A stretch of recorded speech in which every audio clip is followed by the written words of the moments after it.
Hello बच्चों, chemistry class में आपका स्वागत है और मैं हूं आपका केमिस्ट्री टीचर सतीश श्रीवास्तव। तो हम स्टार्ट करते हैं अपनी यूनिट और हमारा जो यूनिट चल रहा है वो है एटॉमिक स्ट्रक्चर।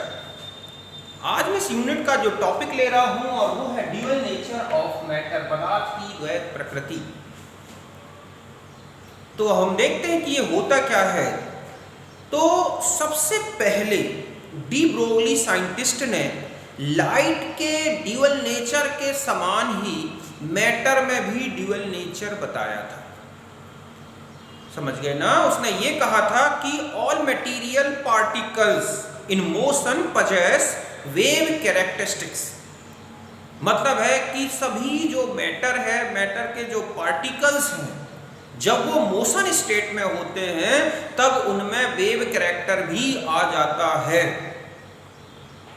ठीक है, मतलब इसने कहा कि मैं all material particles in motion possess wave characteristics, अर्थात सभी पदार्थ के कण गतिशील अवस्था में तरंग गुण भी रखते हैं।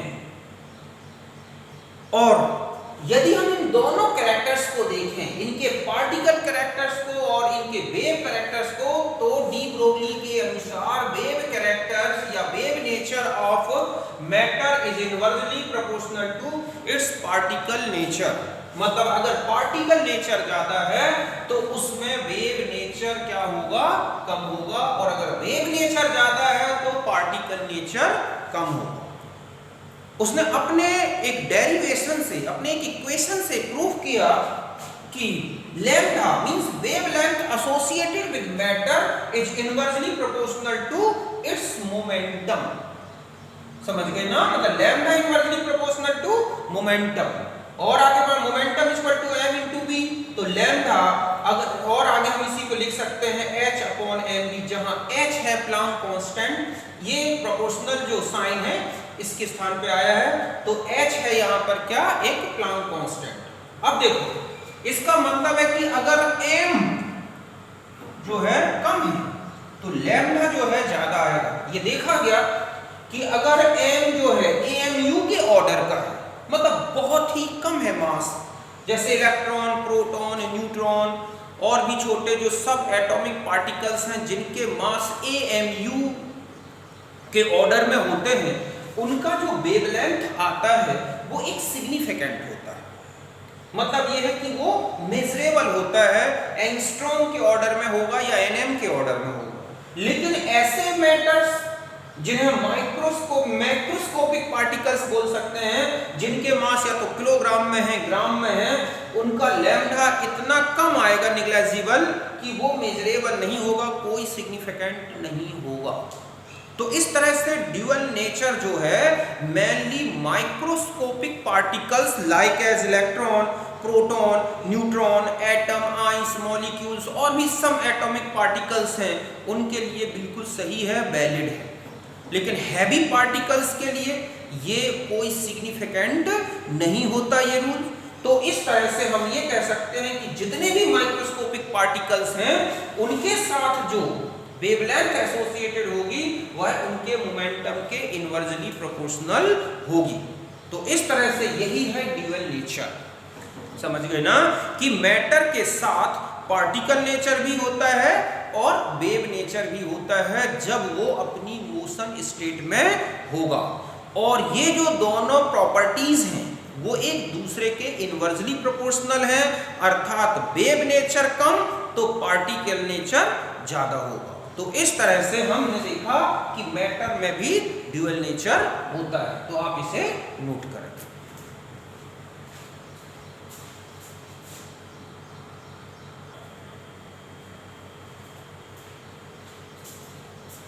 अब हम आते हैं de Broglie equation. De Broglie ने क्या किया कि जो मैटर का ड्यूअल नेचर, मतलब जो वेव कैरेक्टर है और उसका जो पार्टिकल नेचर है, उसके बीच में एक क्वांटिटेटिव रिलेशन निकाला। उसने क्या किया है कि एक तो लिया प्लांक क्वांटम थ्योरी, जिसमें जो लाइट होती है उसके जो पार्टिकल्स हैं या उसका जो पार्टिकल होता है उसकी एनर्जी, ठीक है, और एक आइंस्टीन रिलेटिविटी थ्योरी जिसमें energy of particle of matter अर्थात मैटर के पार्टिकल की एनर्जी दी। मतलब यहां पर इसने क्या किया था कि प्रकाश के कण की ऊर्जा, मतलब वहां भी कण है कि लाइट के पार्टिकल नेचर को देखा और मैटर के पार्टिकल नेचर को देखा, दोनों को कंपेयर किया और यहां पर जो है पदार्थ के कण की ऊर्जा दी। ठीक है, मतलब ये भी एक पार्टिकल की एनर्जी है जो लाइट के पार्टिकल की एनर्जी है, ये मैटर के पार्टिकल की एनर्जी है और दोनों को कंपेयर किया तो मिला h upon lambda equal to mc। क्योंकि यहां पर हम पार्टिकल ले रहे हैं तो पार्टिकल की वेलोसिटी लें, तो लाइट वेलोसिटी की जगह पर हम v का यूज करें तो h upon lambda equal to mv या lambda equal to h upon mv। क्योंकि mv एक मोमेंटम है तो इस तरह से lambda equal to h upon momentum, या हम ये कहें कि the wavelength associated with matter is inversely proportional to its momentum. इस तरह से हम ये कहें कि पदार्थ के साथ जो संलग्न तरंग दैर्घ्य है वो उसके संवेग के व्युत्क्रमानुपाती है। ये वेव नेचर को बताता है, ये पार्टिकल नेचर को बताता है। तो सीधा दिख रहा है कि जो वेव कैरेक्टर है वह उसके पार्टिकल कैरेक्टर के उल्टा है। अर्थात अगर किसी पार्टिकल में वेव कैरेक्टर ज्यादा है तो उसका पार्टिकल कैरेक्टर कम होगा।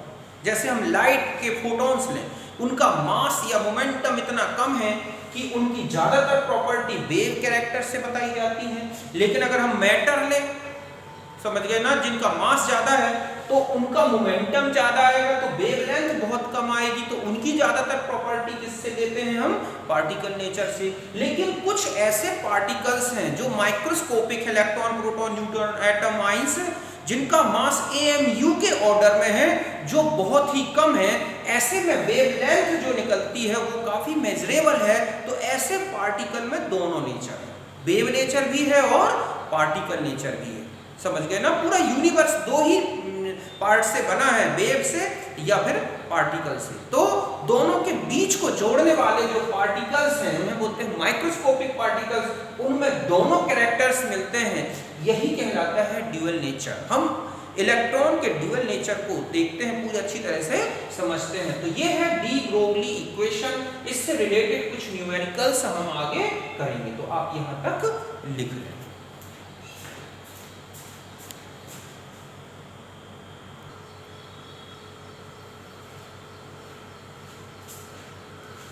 अब हम आते हैं जो इलेक्ट्रॉन है उसमें ड्यूअल नेचर किस तरह से ऑब्जर्व होता है।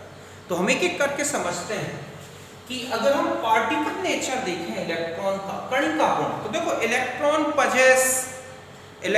Possesses definite mass, density, charge, momentum, specific charge etcetera which indicate particle nature of electron. मतलब इलेक्ट्रॉन में आप देखोगे मास होता है, विशिष्ट मतलब मास है, चार्ज है, उसमें मोमेंटम है, स्पेसिफिक चार्ज है, ये सब किसको बता रहे हैं? इसके पार्टिकल नेचर। समझ गए बच्चों कि इलेक्ट्रॉन में द्रव्यमान है, आवेश है, विशिष्ट आवेश है, घनत्व है, संवेग है, ये सब किसको बताते हैं? इलेक्ट्रॉन के कणिका नेचर, कणिका प्रकृति। समझ गए ना कि इस तरह से ये जो प्रॉपर्टी है वो उसकी पार्टिकल नेचर से है। अब आते हैं वेव नेचर। तो वेव नेचर जो है इलेक्ट्रॉन का, सबसे पहले एक्सपेरिमेंटली वेरीफाइड किया था डेविसन और जर्मर ने। इन्होंने क्या किया कि इलेक्ट्रॉन बीम ली और उसे हाई इलेक्ट्रिकल पोटेंशियल में एक्सीलरेट किया, मतलब इलेक्ट्रॉनों को बहुत ज्यादा एक्सीलरेट किया, त्वरित किया, और ये देखा कि इलेक्ट्रॉन के बहुत हाई जो है इलेक्ट्रिकल पोटेंशियल में जो वेवलेंथ मिलती है और जो इलेक्ट्रिकल पोटेंशियल होता है उनमें एक क्वांटिटेटिव रिलेशन होता है, और उसी रिलेशन के बेस पर इन्होंने इलेक्ट्रॉन का वेव कैरेक्टर क्या कर दिया था?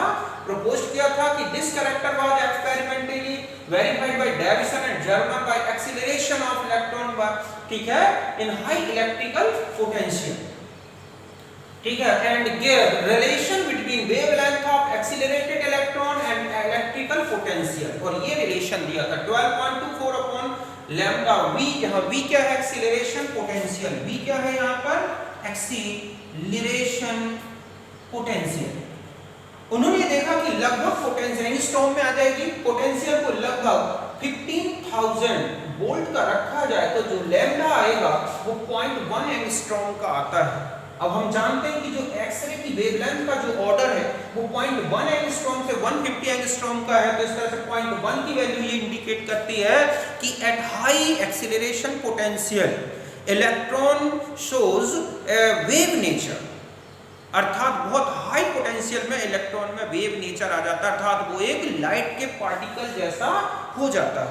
तो इस तरह से ये इसके वेव कैरेक्टर को बताता है। मैंने यही लिखा है बच्चों कि डेविसन और जर्मन ने इलेक्ट्रॉन के तरंग गुण को प्रायोगिक रूप से प्रूव किया था। इन्होंने इलेक्ट्रॉन को उच्च विभव में त्वरित किया और एक संबंध निकाला लैम्डा का और त्वरण विभव का, और इस तरह से विभव की वैल्यू इतनी रख के ये पाया कि इसमें जो वेवलेंथ आती है इलेक्ट्रॉन की वो एक्सरे की वेवलेंथ की जैसी है, चूंकि एक्सरे एक इलेक्ट्रोमैग्नेटिक रेडिएशन है, वेव है, तो इस तरह से उन्होंने इलेक्ट्रॉन के दोनों कैरेक्टर को क्या कर दिया, प्रूफ कर दिया। समझ गए ना? तो आप इसे नोट करें।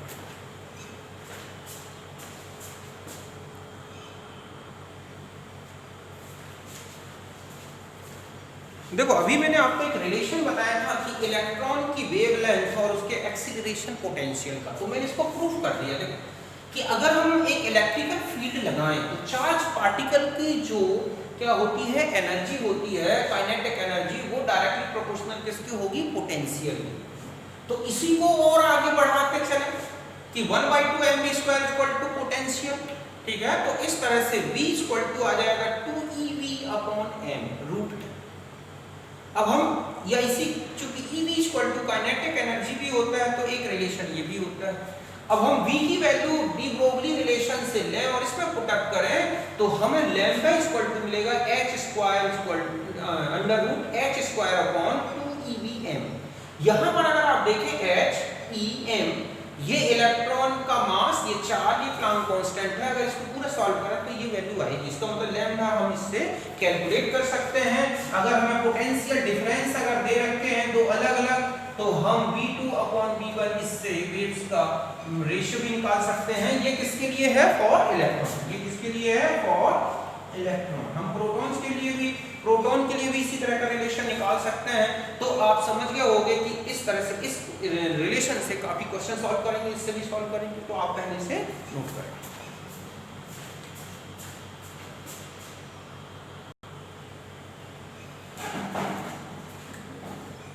अब हम यही रिलेशन जो है एक्सीलरेशन पोटेंशियल लैम्डा जो है प्रोटॉन के लिए अगर हम प्रूव करें तो देखो प्रोटॉन का जो मास है वो इलेक्ट्रॉन के मास से इतना ज्यादा होता है। तो इसका मतलब है कि हमने जो इलेक्ट्रॉन के लिए इक्वेशन निकाला था उसमें हम प्रोटॉन का मास ले लें, ये जो लिख दिया मैंने इतना, ये क्या हो गया, mp, मतलब प्रोटॉन का मास। तो इसको आगे सॉल्व करेंगे तो प्रोटॉन के लिए जो वेवलेंथ है एक्सीलरेशन वोल्टेज के बेस पर एंगस्ट्रॉम में, वो इस फॉर्मूले से कैलकुलेट कर सकते हैं। अगर हम लैम्डा इलेक्ट्रॉन और प्रोटॉन दोनों की वेवलेंथ का रेशियो लें तो ये फॉर्मूला बनेगा, ठीक है। प्रोटॉन का मास, प्रोटॉन का एक्सीलरेशन पोटेंशियल अपॉन इलेक्ट्रॉन का मास, इलेक्ट्रॉन का एक्सीलरेशन पोटेंशियल। अगर दोनों पोटेंशियल दोनों के लिए बराबर दिए गए हों तो मास के रेशियो पे निकलेगा। तो इस तरह से जो प्रोटॉन की वेवलेंथ है, इलेक्ट्रॉन की वेवलेंथ है, प्रोटॉन की वेवलेंथ से इतने टाइम ज्यादा होगी और प्रोटॉन की ये होगी। तो इस तरह से अगर सेम वोल्टेज दे रखा है पोटेंशियल तो हम इस रेशियो से निकाल सकते हैं। किसी पर्टिकुलर पोटेंशियल में प्रोटॉन के लिए कैलकुलेट करना है तो ये फॉर्मूला लें। कोई अदर चार्ज पार्टिकल है, उनके मास और पोटेंशियल दे रखे हैं तो हम उनके इस तरह से वहां पर पोटेंशियल और मास का रेशियो करके कैलकुलेट कर सकते हैं। तो आप इसे नोट करते हैं।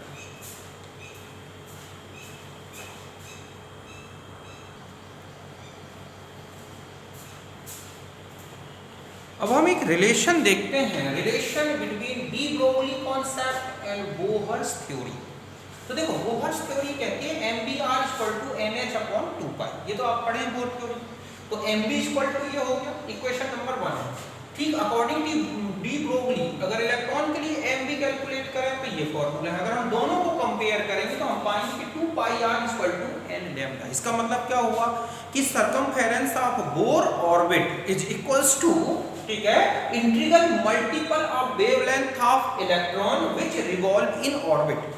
मतलब है कि जिस ऑर्बिट में इलेक्ट्रॉन रिवॉल्व कर रहा है उस ऑर्बिट की जो सरकमफेरेंस है अर्थात परिधि जो है वो किसके बराबर होगी, उसमें रिवॉल्व करने वाले इलेक्ट्रॉन की जो है वेवलेंथ के बराबर, मतलब है उसकी वेवलेंथ के पूर्णांक गुणक के बराबर, इंटीग्रल मल्टीपल के बराबर, मतलब या तो एक वेव के बराबर या दो वेवलेंथ के बराबर या तीन वेवलेंथ के बराबर। तो इस तरह से अगर हमें नंबर ऑफ वेवलेंथ्स निकालनी है तो हम ऑर्बिट की सरकमफेरेंस परिधि लें और उसमें वेवलेंथ से डिवाइड करें। ये वैल्यू हमेशा n की जो वैल्यू होगी वो या तो 1 होगी, 2 होगी, 3 होगी, 4, मतलब एक इंटीग्रल नंबर में आएगी। ये देखा गया कि नंबर ऑफ वेव्स जो होती हैं किसी भी ऑर्बिट में वो उतनी ही निकलती हैं जितनी उस ऑर्बिट के लिए प्रिंसिपल क्वांटम नंबर की वैल्यू होती है। मतलब अगर 1 है, फर्स्ट ऑर्बिट है तो उसमें एक वेवलेंथ आएगी, अगर सेकंड ऑर्बिट है तो दो वेवलेंथ आएंगी, थर्ड ऑर्बिट है तो तीन वेवलेंथ आएंगी। इस तरह से जो है फर्स्ट ऑर्बिट की सरकमफेरेंस एक वेवलेंथ के बराबर होगी, सेकंड ऑर्बिट की सरकमफेरेंस उसमें इलेक्ट्रॉन जो रिवॉल्व कर रहा है उसकी दो वेवलेंथ के बराबर होगी, इसी तरह 3 और 4 ही चलेगा। हम इसे एक क्वेश्चन से प्रूव भी कर सकते हैं। तो इस तरह से ये है डी ब्रोगली का और बोर थ्योरी का एक क्वांटिटेटिव रिलेशन, तो आप इसे नोट करें।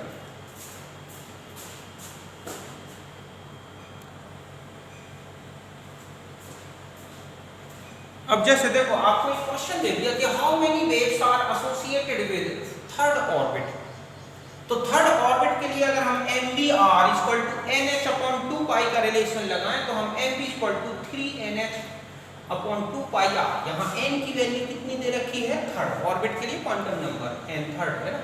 और आगे अगर मान लो आप इसमें डी ब्रोगली रिलेशन लगा दें तो आप पाएंगे कि 2 pi r equal to 3 lambda, मतलब 2 pi r upon lambda equal to 3, मतलब थर्ड जो ऑर्बिट है, ठीक है, अगर उस थर्ड ऑर्बिट की सरकमफेरेंस को उसी के इलेक्ट्रॉन की वेवलेंथ से डिवाइड कर दे तो वो 3 आएगा। इसका मतलब है कि ये थर्ड ऑर्बिट है, n इक्वल टू क्या है, थर्ड ऑर्बिट। तो जो इसमें इलेक्ट्रॉन जो वेव नेचर में चल रहा है उसमें जो वेवलेंथ्स बनेंगी वो 3 होंगी। अगर यही फोर्थ पूछ लेता तो 4 आपकी वेवलेंथ, 5 पूछ ले तो 5 वेवलेंथ आएंगी। तो इस तरह से किसी भी बोर ऑर्बिट में जो नंबर ऑफ वेव्स होंगी या वेवलेंथ होंगी वो उसी ऑर्बिट के प्रिंसिपल क्वांटम नंबर के बराबर आएंगी। ये ऑब्जेक्ट में भी ध्यान रखना है। तो इस तरह से मैंने आपको पूरा एक डी ब्रोगली कॉन्सेप्ट बता दिया, उससे रिलेटेड सभी रिलेशंस बताए। अब हम इनके न्यूमेरिकल्स को अगले वीडियो में लेंगे। तब तक के लिए बाय, सी यू। अब हम मिलते हैं नेक्स्ट में। ओके।